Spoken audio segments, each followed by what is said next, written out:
Hey all, welcome back to the channel.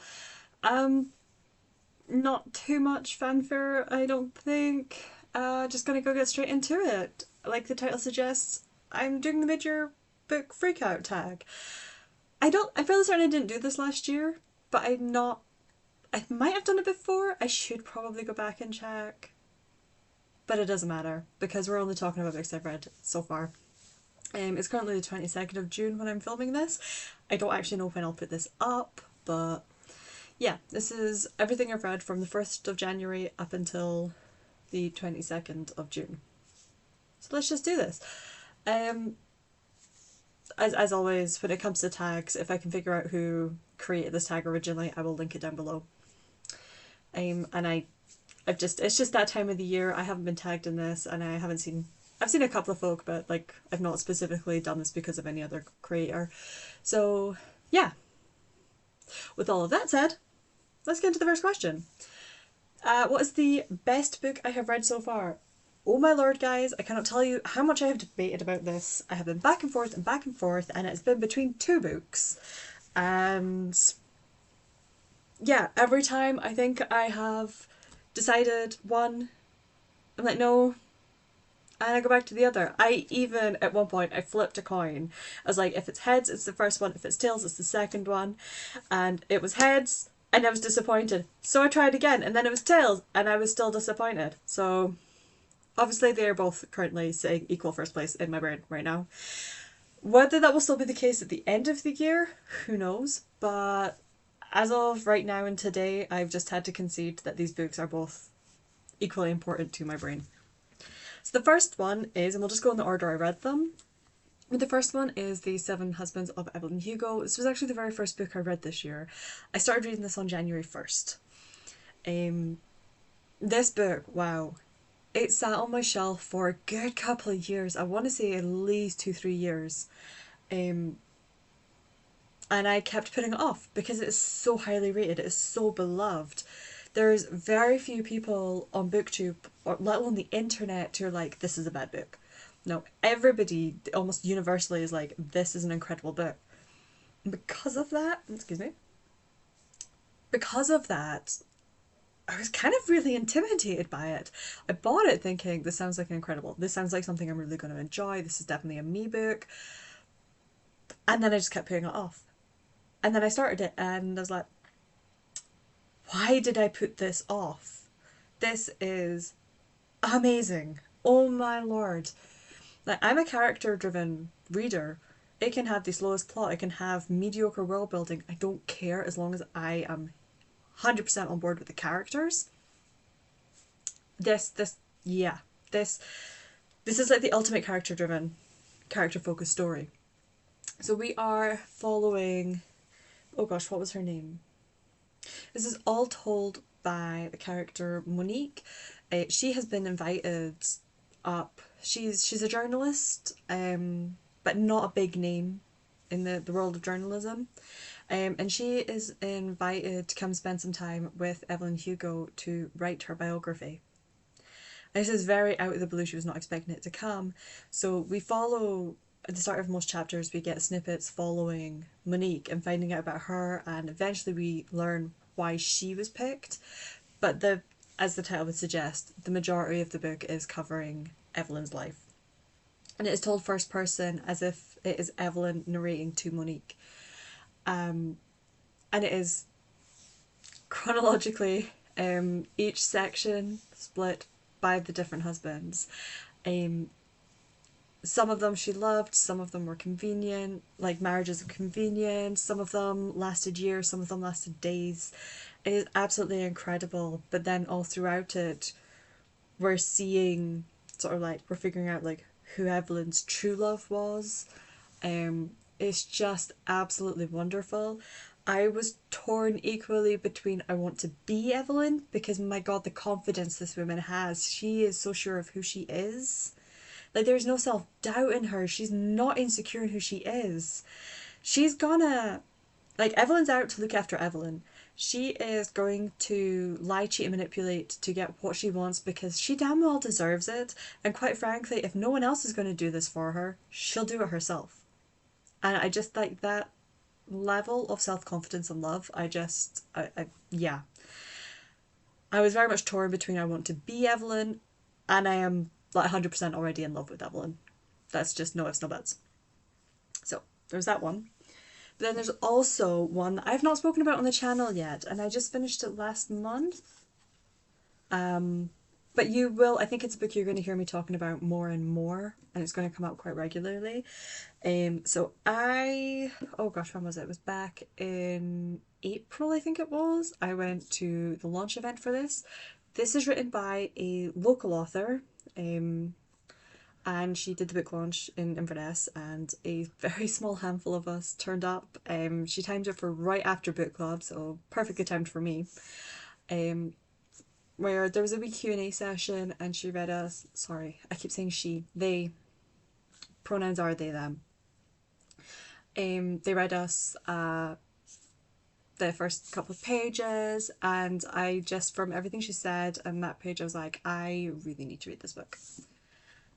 And that is Somebody Like Me by Lucy Lipinska. Lucy Lipinska is generally a middle grade author. This is their debut adult, and I absolutely fell in love with this. This is set in a world where androids and artificial intelligence has progressed enough that they have fought for their rights and their freedoms. It's instead of I apparently am losing words. You have no idea how many times this happened to me today. But yes, androids have fought for their freedom. We're not following that fight. This is following the aftermath of it, which I think is just such a wonderful concept. There is so much out there where the focus is on the fight for rights, because obviously it's very topical and it can be very easily translated into a number of other causes that we as the world are still fighting for. But this is what happens afterwards. So Emancipation Day is on the horizon. It is just a matter of weeks away, where any programming that the androids have that prevents them from making any choices or doing anything, that will be deactivated, and it's entirely free will after there from then on. And they will have the same rights as humans do. It's also set in a world where, at most, humanity has about 10 years left. Climate change has gotten the planet to such a point that it is unlivable. Humans aren't giving birth anymore. There's very few children left. Humanity is dying. The androids are going to be left as the caretakers of the Earth. So we're following Abigail as our main protagonist, and Abigail is such an android, and when we first meet her at the start of the book, like I say, Emancipation Day is mere weeks away. It's about a month at most away, and she is having to ask and question herself, what does freedom mean to me? Where she has been driven by her programming and all the rules that her owner David has set down and laid that law for her, when she no longer has to live by those and she no longer has to do everything he says, what does she want with her life? This newfound life that she's going to have. What does freedom mean? Does she want to leave his house? Does she want to stay with him? She has to ask all of these questions. And it basically leads to what the heart of this book is, and it's ultimately, how do you define a person? What makes you you? And I love that we get to go through this entire journey with Abigail as she figures out who she is. And she gets to discover for the first time what her likes are, what her preferences are, because up until now they've been pre-programmed for her. She likes certain things because that's what David has decided he wants her to like. She dresses a certain way because David wants her to dress that way. She does things in a certain order because that's what David wants. but now she gets that choice. And yeah, there's also a really incredible, heartwarming romance that comes in this, and I don't want to say too much about that because massive spoilers. Um, but this was just such a wholesome, lovely read. It was inspired by, if you've ever played the game Detroit Become Human, it was heavily inspired by that, which Lucy like freely admits, because I remember when we initially sat down and we were being told about this and the synopsis and everything, and I was sitting there going, this is like the aftermath of Detroit Become Human. And in a way that is exactly what this is. Except it's not as, it's definitely a more light-hearted, like, and I use the word light-hearted tentatively, because there's obviously some very serious themes go through this book, but no, it's not more light-hearted, it's more hopeful. I think it's so wonderful that in a book where humanity has like 10 years left to live, there is still hope, because it's hope for the planet and hope for Earth and everything, life, and all that that encompasses, not just humanity. But yeah, this is a book where, much like Seven Husbands of Evelyn Hugo, I keep thinking about it. So it's been about a month since I've read this, and I find myself like, I'll be sitting working on whatever I'm working on at work, and just the thought will just pop into my head going, huh, I wonder about that. Or I just keep thinking about it. And I think I'm just going to keep going back to it time and time again. So, yeah, these were the two books that I just found impossible to choose between. We're almost 12 minutes in and I'm only just finished the first question. So we're gearing up. Like, guys, get comfy. It's going to be one of those videos, I think. But I'm going to try and not spend as much time rambling as I just did on those two, but we'll see. So, next up is the best sequel you have read so far. I chose the first book I thought about. I was like, well, it's going to have to be that one because that's the only sequels I've read this year. I've been very book one or standalone so far this year. And then Miss Hazelwood came to my rescue. Which is not to say the previous sequel that I had in mind was not great. I've continued the series. I'm currently reading book 4 of that series, and I will talk about that later on, in this tag. But Miss Hazelwood came to my rescue, which means I've now read more than just one sequel, and that is Problematic Summer Romance. This is her latest release. It only came out 2 weeks ago at most, a couple of weeks maybe. This is a direct follow-on, although it's following different characters, it is a direct follow-on from Not in Love, where we are following Eli's sister, Maya, and Eli's partner, his business partner, Connor. This is an age gap. There is 15 years between them. Maya is 23 and Connor is 38. They are both very attracted to each other. There's absolutely a connection there. There has been since she was about 20. But Connor keeps saying no, keeps pushing her away. He's putting this distance between her because there is 15 years between them. There is, a massive potential for power imbalance. He's a lot richer than she is, although she argues, she's like, I have easy access to my brother's money, so yeah. And yet obviously that age and experience comes in with it. They have gone almost a year without really speaking to each other. They've had a bit of a falling out. But now has come a time where they're in relatively close proximity. It's not forced room, but close proximity, because they're both attending Eli's wedding. And they kind of have to pretend to be nice to each other. And it is just, it's a lot of the will they won't they's, getting over a lot of issues. Not doing it justice. I never do an Ali Hazelwood justice in terms of description, but honestly, if you like Ali, and if you've liked everything else she's written, you're gonna love this one. If you don't, you won't. That's all there is to it. What I will say is that you could probably read this on its own. You get enough context, I think, that you don't need to have read Not in Love, but I think reading it would absolutely help. I definitely benefited from reading Not in Love before I read this one. Um, that's all I gotta say. I think that answer didn't take us as long. Oh boy, oh boysies. Okay, next up. A new release that you haven't read yet but you want to. I was actually congratulating myself this year because I've had a number of pre-orders come in. And I have read quite a few sort of like 2025 releases so far this year. So I was thinking, it's like, okay, what have I specifically, what do I have in the house? What have I already ordered? What have I bought that has been an anticipated read that I have just not gotten round to? And that would be Heavenly Tyrant by Jiren J. Zhao. I've probably butchered that and I do apologise. This is the follow-up to Iron Widow. I've had this on pre-order for so long that Amazon cancelled my pre-order.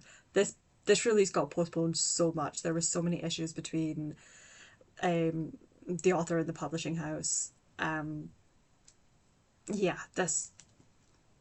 this from what I can tell was not the easiest book to get published. But it is the follow-up to Iron Widow. Iron Widow is I believe the back of the book describes it as The Handmaid's Tale meets Pacific Rim, and that's a pretty accurate description. Where we have, oh gosh, what is it? We basically have our main character, Zishian, who signs up to be the female pirate for Chrysalis. Think like a Gundam unit. These units need 2 pilots, a male and a female. The female pretty much always dies, just due to the way they're piloted.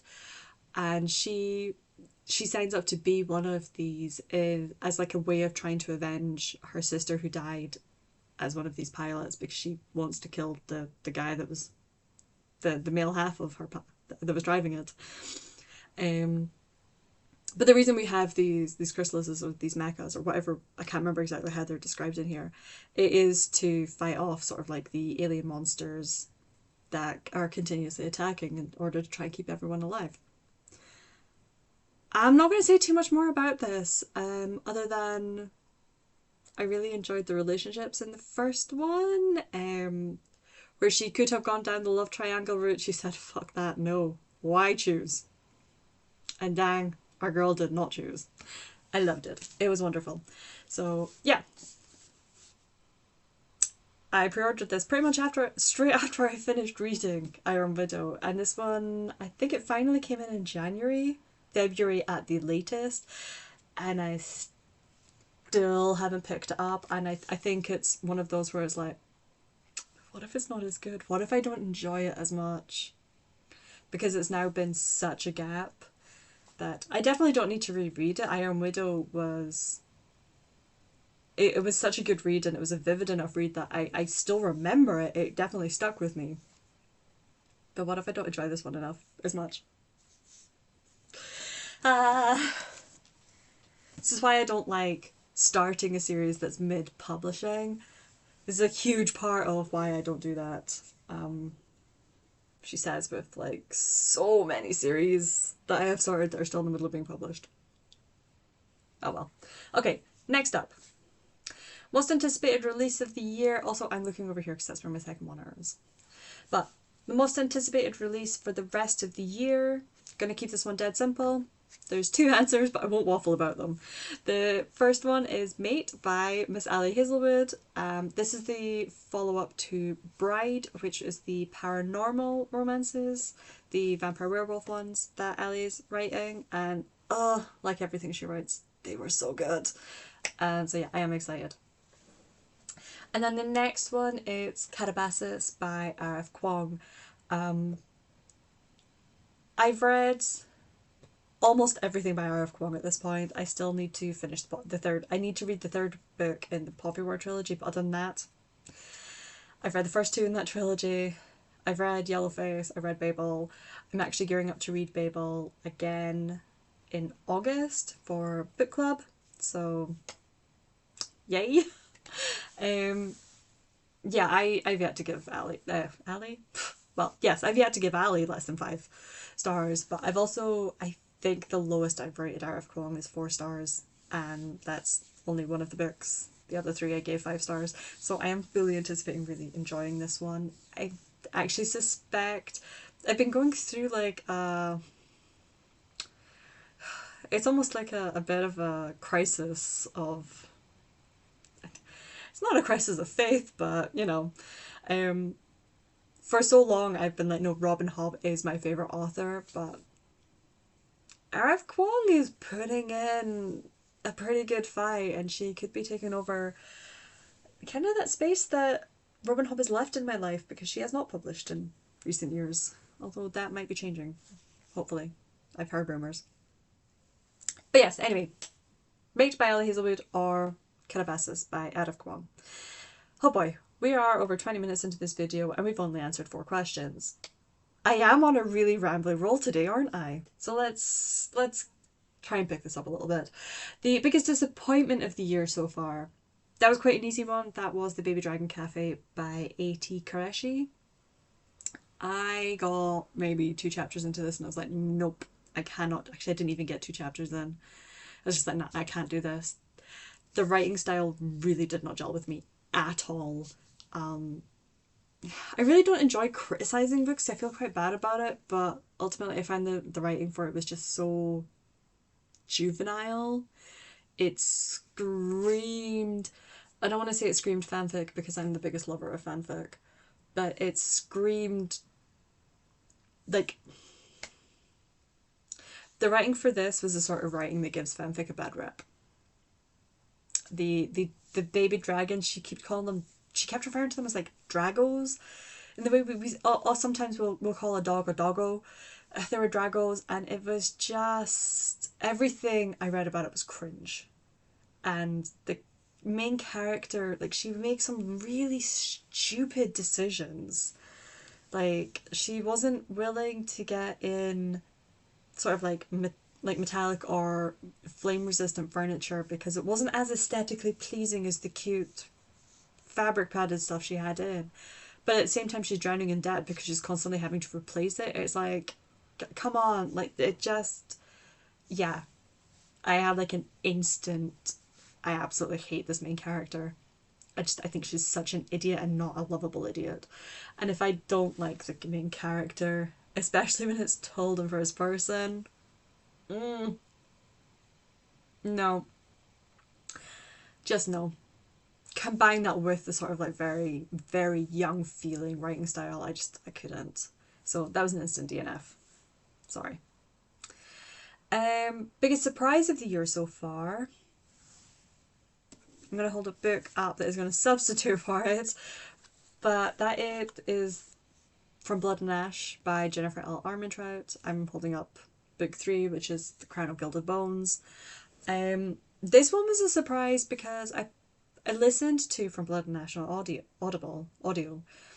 and I started listening to it more of, I was in between audiobooks. I didn't really know what else I wanted to start, so I may as well just start this one. Until now, I've been like, yeah, I read a decent amount of romantasy, but I haven't really read any of the big popular ones. With the exception of Akatar and Fourth Wing, it's like I've not read a lot of the really popular stuff. I kind of want to start dipping my toe into that just to see what it's all about, because there are certain titles that really pushed the genre out to the mainstream, and From Blood and Ash is one of those.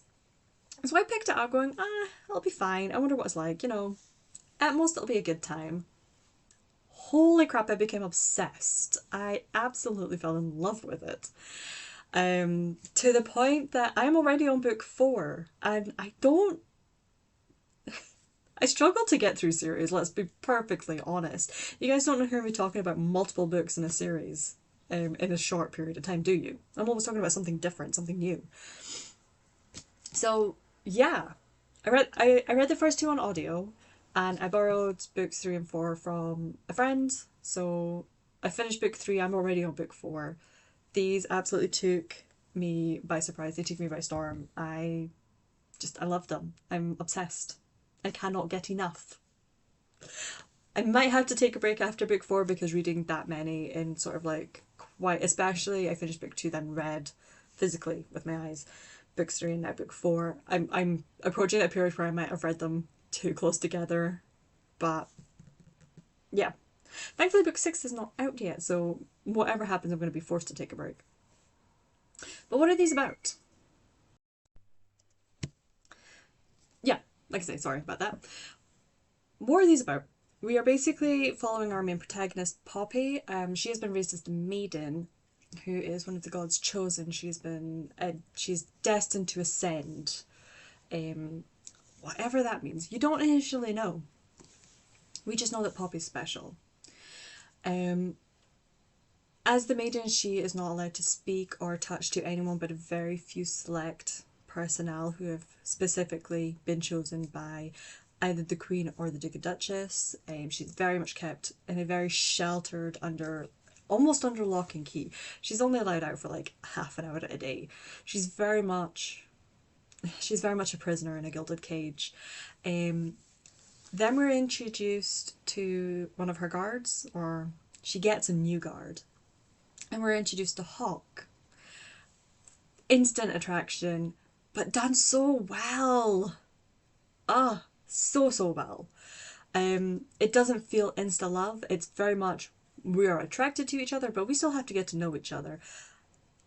We've got that forbidden love element because he's her guard and she's the maiden. She is supposed to be literally untouched in all ways, almost like celestial, revered. But it's also set against the backdrop of a neighbouring kingdom which is rising. It had been conquered or defeated, and it is starting to rise and rebel. So there's this constant threat coming from there. And throw in the supernatural, we have got Jennifer L. Armentrout, which is a really difficult author name to say, by the way. But we've got her version of vampires and werewolves, and it's all melded together. And especially in book 1, not everything is as it seems. We don't know who we can trust.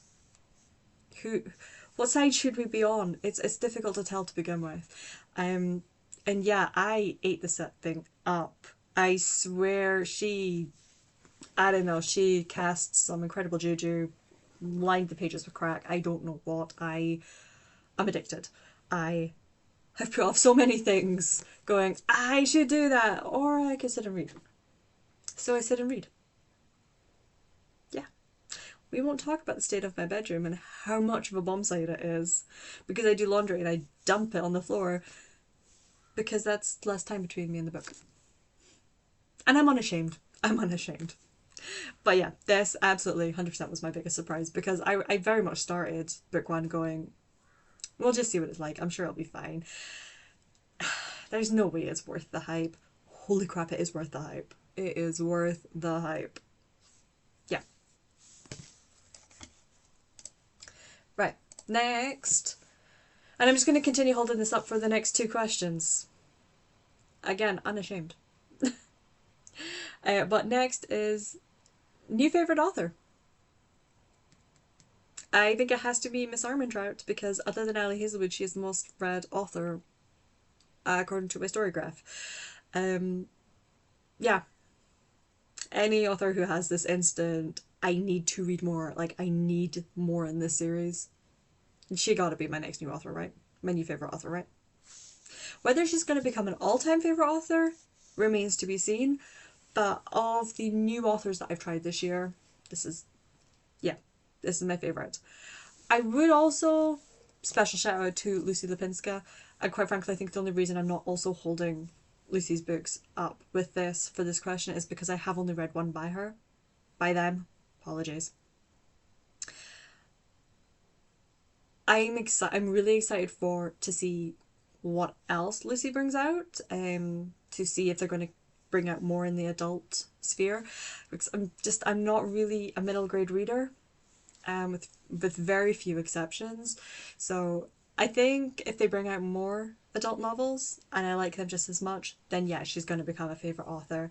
But at the moment she is just one book that I've read, so we'll see. Yeah. So by default, it has to be Jennifer Armentrout. Which brings us on to newest fictional crush. It has to be the bodyguard, Hawk. I remember thinking, after several scenes, that, wow, this guy's making my little asexual heart swoon. Like, oof, dying. Because you know what? He is that sort of like, he can be broody when he wants to be. But he's definitely that strong, you know, I will burn the world for you. He wants to protect her at all costs. But what's particularly incredible for me, what I'm finding particularly incredible about him is I want to protect him at all costs. But at the same time, I want to protect your freedom at all costs. I want you to be you, and I want you to be able to make your own choices. I want to respect and protect your agency of your own life. I know you're capable of protecting yourself, so I'm going to let you, even though it's killing me inside to do so. Because he knows it's not actually a case of him letting her protect herself, it's she's gonna do it anyway, so I may as well support her in it. He absolutely, yes, he fully admits, if I could lock you up in a room or in a tower and keep you safe, I absolutely would. But folk have done that to you all your life, and I'm not going to be another goaler for you. I'm not going to be another jailkeep. No. So what I'm going to do is I'm going to make sure you have the equipment you need to protect yourself, and I'm going to fight alongside you. In fact, I think it was in book 2, there was this, I can't remember exactly what it was, but there was this incredible line where they're being attacked by Craven, which are like the vampiric creatures. And they're outside, is essentially just the two of them. They're waiting for reinforcements to come. And he basically turns to her and he's like, do me a favor, make me look incompetent. And together they just start fighting. And I was just like, I love that. It wasn't a, oh my god, please stay back, you know, go hide or anything. It was like, I trust that you've got my back and I know you're going to kill them. And I find it really attractive that you can hold your own. So go on. Make me look incompetent. And oh, it was beautiful. It was wonderful. I loved it. Okay. I think this is the last I will talk about this book in this video. I think. I'm fairly certain. I do have the answers written down, so I know it is. But you never know. Right. So next up, newest favourite character. Where did I put it? We are going back to somebody like you. Somebody like me. I'm not going to rehash everything I said previously. But in particular, what I loved about this, and Abigail, she became my new favourite character because I loved exploring Abigail and who she is with her. I just loved that journey she goes on. It is hands down one of the best character arcs I have come across. Without fail. Loved it, 100%. Hey, I can do these swiftly. Next up is a book that made you cry. The fact that this book made me cry could absolutely answer biggest surprise of the year so far as well. That is A Boy Made of Blocks, which I will pop a picture up because I don't own a copy. I read this for the library, for my library book club. This is a really, really interesting one. If I had not been reading it for book club, I would have DNF'd it within about 2 chapters. I hated the main character. This is the story about... what is his name? I want to say the main character is called Alex. It literally starts with Alex's wife kicking him out because this marriage is not working. We need a break. I can't. I can't deal with you right now. I've got too much going on. Alex and his wife together have an autistic son. So the book is predominantly focused on Alex growing as a person and having to put the work and the effort in to get to know and re-get to know his son and his wife, and particularly rebuild that relationship with his son. And I say rebuild he had to build that relationship with his son. Yeah, it is semi-autobiographical, which the author freely admits. Um, I mean, kudos to him for putting all that out there. I'm sure he's a lovely guy now. By the end of the book, I didn't hate Alex, but holy crap, I hated him to begin with. And I actually, like, I got massive kudos to the author for putting all that out, because he didn't try and make himself, he didn't try and excuse anything he did, and he didn't try to sugarcoat what he was like, particularly what he was like as a father, and how distant he was. So yeah, I've massive admiration for that. But I hated him. I hated the character. Everything.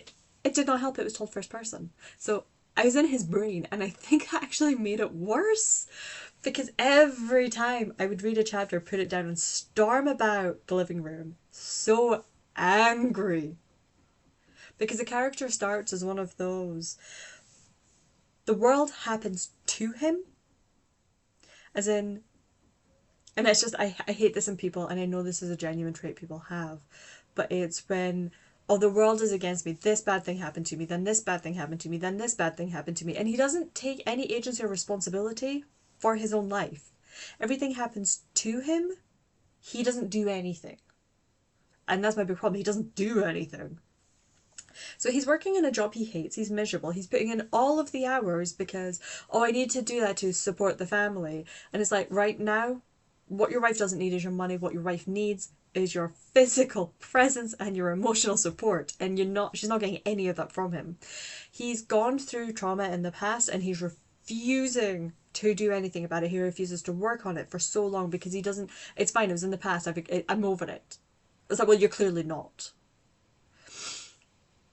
So I have to say, this had an incredible character building arc. But why I particularly put this in this lot of books that made me cry is because I adored every scene we actually had with the son, whose name eludes me right now. I want to say it's Charlie, but I don't think it is. And I really wish I had the book in front of me to tell you. But anyway, the son, every chapter, it's one thing where I can say that the author's love for his son really shines through in those chapters. And watching and reading the building up of that relationship and the trust that is built up is just incredible and absolutely phenomenal. And there is a scene towards the end where it's not that they have a breakthrough, but that the father's like, oh crap. It's like, my son sees and interprets and takes on so much more than I thought, because at this point the father is starting to look much more than just what he sees on the surface. He's actually truly getting to know his son. And yeah, there's this scene towards the end where the son demonstrates that back, but in his own special way. And I was in a flood of tears because it was just so heartwarming. It was so touching. It was just so, so lovely. And to make it worse, I was on a train. I was on a train coming back from Edinburgh to Inverness. I was blubbering in public, in my work uniform. Like, yeah. And it was a packed train. Now, when I say it was a packed train, Edinburgh to Inverness, in the middle of the day, I think it was like a 1 o'clock train or something. It was a busy train. It was on a Friday, so you got not just everyone heading home, back north at the end of the work week, but we've got all the tourists coming north at the start of the weekend. They only put on 3 carriages, I think it was. There was literally people standing in the aisles, and that's not that common on a Scottish train. But yeah, it was packed. I was sitting at a table chair because it was the only one available. Blubbering in public. Thankfully, the other 3 people, it was a really interesting, we were like 4 individuals sitting at that table, and all 4 of us were reading. So when I just started blubbering in front of my tear, thankfully, like, the other people around me were just like, it's fine, she's reading, she's probably just really emotional from the book. I was. But yeah, that's that one. The book club for that one is actually only a couple of days away. This book club is like every 2 months, and I read this one, I want to say like the start of May. It's been at least a month since I read this, and I can still remember so much about it and how it made me feel that I'm really excited for this book club. I think we're going to have some excellent discussions, and yeah, I'm ready. I am ready to throw arms and be like, this character was really dislikable for these reasons. But he got better. It's one I'm grateful that I did finish it because it was such a satisfying end, and ultimately it was a really good, really well written book. But yeah, there we go. Okay. We've only got 3 left. We're getting there. We've got 3 questions left. This is not a short video. But book that made me happy. Okay, we're gonna go back to Miss. Oh, sorry, I'm probably jiggling this. We're gonna go back to Miss Ellie Hazelwood, and that is Check and Mate.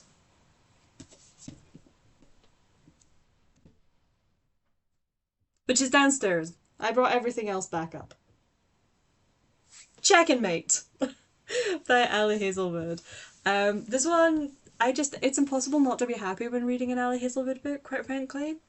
But I'm going to try not to talk too much about this one because this was one of the books I read during my 24 hours of reading vlog. So go check that one out. It was the very first book I read for that one, so you don't even have to like skip about to figure it out. So if you want to hear all of my detailed thoughts about that, go check that book out, that video out. But yeah, this was the only time I've ever put an Ellie Hazelwood off, as in a novel. It's the only time I've ever put off reading one of her novels. It was Check and Mate because this was her YA novel, and everything else she'd written up until then had been adult. So I was really nervous that there was going to be a change, not necessarily a drop, but like a change in the quality or the style of writing.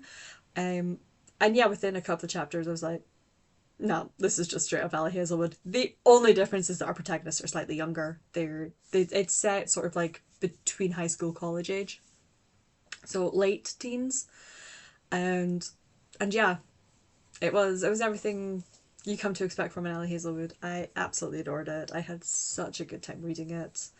In fact, I could almost argue that I enjoyed it more because of like with the lack of spicy scenes, because I mean, she's not the spiciest of writers, but she also doesn't really hold back too much. So yeah, it was so wonderful, and it was honestly the best way to start the 24 hours of reading vlog, hands down. So it's just really hard not to be happy when reading an Ellie Hazelwood, okay? Right, second to last, this one I cannot talk too much about because I haven't read it yet. But the most beautiful book you have bought or received. I have been trying to make a conscious effort not to buy too many books this year so far.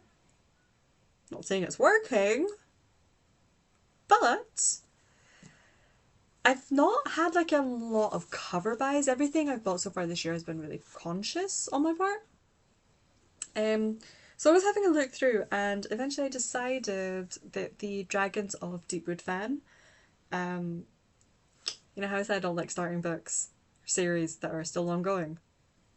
Hey, this is a book 1, and it's the only one published so far. Why do I do this to myself? I don't know. This was, to be fair, I'd been in Waterstones buying a couple of other books like for specific reasons, and this one just caught my eye, and I was like, this is the cover. I think it's just the combination of the colours, the dragons, and it was just, yeah, this is such a pretty cover that I kind of had to buy it. It fell into my arms, and then I was at the checkout, and then it fell into my bag. You know, things happen. That's why, you know, I try only going to Waterstones once a month for book club. Because things happen. I honestly can't remember too much about what this is, other than it has pretty dragons on the cover and it's blurred by Robin Hobb. That's all I know. I'm fairly certain I read the back and I probably went, oh, that sounds really interesting. But off the top of my head right now, it has a pretty cover and it has dragons and it's blurred by Robin Hobb. I'm unashamed of myself. It's fine. You guys get to judge me. Judge away. It's fine. I don't care. And then last up, it's books you need to read by the end of the year. This is half of my TBR. The other half is in the shelves and you can just see this bookcase here and all these books up here.